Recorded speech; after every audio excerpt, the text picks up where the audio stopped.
গলায় জুতার মালা পরায়, আমি বলে দিতে চাই তাদের গলায় একদিন মালা পরবে। জয় বাংলা বলায় বীর মুক্তিযোদ্ধাকে হেনস্থা। একটি স্বাধীন রাষ্ট্রে যখন একজন বীর মুক্তিযোদ্ধাকে তার জীবনের শ্রেষ্ঠ অর্জনের স্মারক, মহান মুক্তিযুদ্ধের মূল রণধ্বনি জয় বাংলা উচ্চারণ করার জন্য লাঞ্ছিত হতে হয়, তখন তা কেবল একজন ব্যক্তির অপমান নয়, বরং পুরো জাতিগত বিবেকের উপর এক বড় আঘাত। সম্প্রতি নওগাঁর নিয়ামতপুর উপজেলায় ঘটেছে এমনই এক অনাকাঙ্ক্ষিত ঘটনা। নওগাঁর নিয়ামতপুর উপজেলার হাজিনগর ইউনিয়ন পরিষদে একটি উন্মুক্ত বাজেট সভা চলছিল। সভার শুরুতে স্বাগত বক্তব্য দেন স্থানীয় প্রবীণ বীর মুক্তিযোদ্ধা মিজানুর রহমান।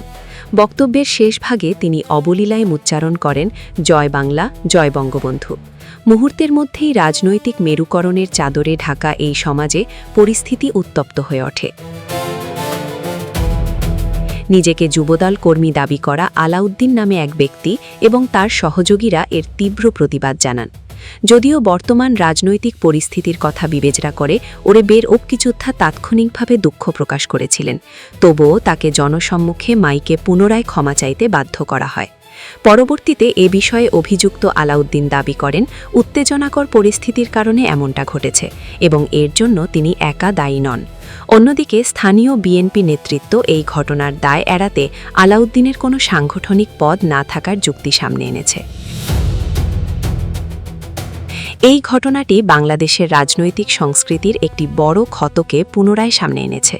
১৯৭১ সালের মহান মুক্তিযুদ্ধে দল মত নির্বিশেষে সকল মুক্তিযোদ্ধার বুকে সাহস জুগিয়েছে জয় বাংলা স্লোগান। এটি কোনো নির্দিষ্ট রাজনৈতিক দলের পৈতৃক সম্পত্তি নয়, এটি লাখো শহীদের রক্তে ভেজা জাতীয় সম্পদ। স্বাধীনতার পরবর্তী সময়ে আমাদের উদাসীনতা এবং রাজনৈতিক দলগুলোর একচেটিয়া ব্যবহারের কারণে এই সার্বজনীন স্লোগানটি একটি নির্দিষ্ট দলের দলীয় স্লোগানে পরিণত হয়েছে। ফলে রাজনৈতিক পট পরিবর্তনের পর এই স্লোগানটি এখন এক ধরনের রাজনৈতিক ট্যাগ বা অপরাধের মতো করে দেখার চেষ্টা করা হচ্ছে, যা চরম ঐতিহাসিক অন্যায়। অভিযোগের তীর উঠেছে বিএনপির রাজনৈতিক পরিচয় পরিচিত ব্যক্তিদের দিকে। বিএনপি এমন একটি দল যার প্রতিষ্ঠাতা শহীদ রাষ্ট্রপতি জিয়াউর রহমান ছিলেন একজন বীর উত্তম এবং মহান মুক্তিযুদ্ধের অন্যতম সেক্টর কমান্ডার। একটি মুক্তিযুদ্ধের পক্ষের শক্তি হিসেবে বিএনপির তৃণমূল বা সমর্থকদের কাছ থেকে এ ধরনের আচরণ কোনোভাবেই কাম্য নয়। অভিযুক্ত ব্যক্তির আনুষ্ঠানিক পদ না থাকলেও দলের নাম ভাঙিয়ে যখন কেউ একজন মুক্তিযোদ্ধার গায়ে হাত তোলে বা তাকে অপমান করে, তখন তার দায় চূড়ান্তভাবে দলের ভাবমূর্তির ওপরই বর্তায়। যদি হাইকমান্ড এখনই এই ধরনের অপকর্মের বিরুদ্ধে কঠোর সাংগঠনিক ও আইনি ব্যবস্থা না নেয়, তবে তা দলটির দীর্ঘদিনের রাজনৈতিক ইমেজকে মারাত্মকভাবে ক্ষতিগ্রস্ত করবে। যদি রাজনৈতিক বা নির্বাহী আদেশে জয় বাংলা স্লোগান নিষিদ্ধ না হয়ে থাকে, তবে একজন মুক্তিযোদ্ধার এই স্লোগান দেওয়ার পূর্ণ অধিকার রয়েছে।